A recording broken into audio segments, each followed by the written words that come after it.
Jamiyat qanchalik tez o'zgarayotgan bo'lsa, bu jarayonda xotin-qizlarning roli ham shunchalik kengayib boryapti. Bugun ayollar ilmiy izlanishlar, ijod, sport va raqamli sohalarda o'z iqtidorini namoyon qilmoqda. Ularning faolligi jamiyatda yangi qarashlar va yangicha yondashuvlarni shakllantiryapti.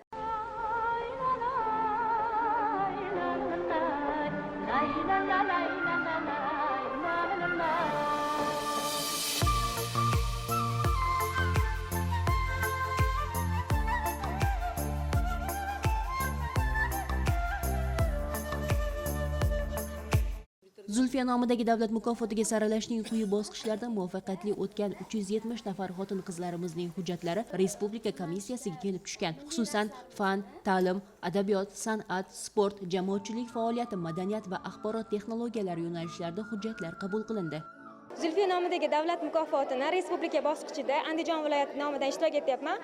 O'zimni amalga oshirgan loyihalarim, chiqargan kitoblarim, maqolalarim orqali ishtirok etyapman. Jamoatchilik yo'nalishi bo'yicha global miqyosda ekologiyaga oid va shunga o'xshash bir qancha loyihalarim orqali ishtirok etyapman. Xususan, karyeraga qadam nomli loyiham orqali 100 nafar yoshlarni ijtimoiy faollikka jalb qilganman va ularni sertifikatlar bilan taqdirlaganman. Bundan tashqari o'zimni soham psixologiya bo'lganligi orqali psixologiyaga oid ma'lumotlarni ijtimoiy tarmoqlarda berib boraman.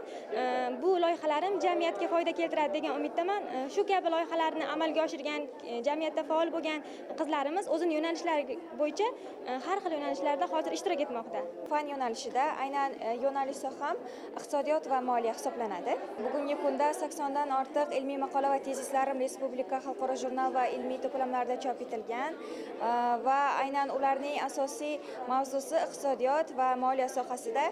Aynan bugungi dissertatsiya mavzum ham barqaror rivojlanish strategiyalariga erishishda yashil moliyalashtirishni tatbiq etish istiqbollari, aynan yashil moliyalashtirish, ekologik loyihalar hamda ularni bugungi kunda O'zbekistonga jalb etish chora-tadbirlari to'g'risidagi ilmiy ishim hisoblanadi. Ma'lumot o'rnida Zulfiya nomidagi davlat mukofoti ta'sis etilganidan buyon shu kunga qadar ushbu mukofot bilan jami 480 nafar ijtimoiy faolligi va iste'dodi bilan tengdoshlariga o'rnak bo'lib kelayotgan 14 yoshga to'lgan va 30 yoshdan oshmagan iqtidorli xotin-qizlar taqdirlandi. Adabiyot yo'nalishida ishtirok etmoqdaman. Angladim, qarzdordek kerak yashashim. Men minglar ichimdan tanlangan banda. Suvga tushgan toshdek ketolmayman jim, buyuk momoqlarim yuki yelkamda.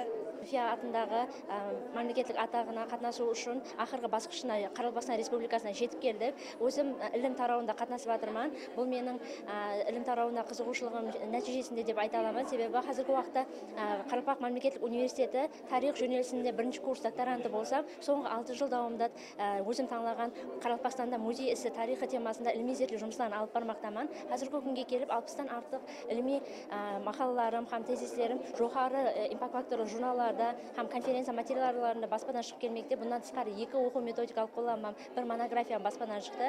Men rassomchilik yo'nalishi bo'yicha tanlovlarda 10 yoshimdan beri ishtirok etaman. Hozirda 15 yoshdaman. Qozog'iston xalqaro konkurslarida, undan tashqari yana O'zbekistonda, Samarqand, Buxoro viloyatlarida o'tkaziladigan musobaqalarda qatnashib kelaman. Kickboksing sport turi bilan shug'ullanaman.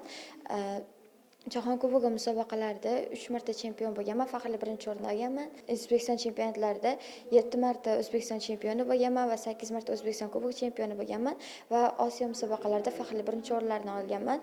Xalqaro turnirlar chempioniman.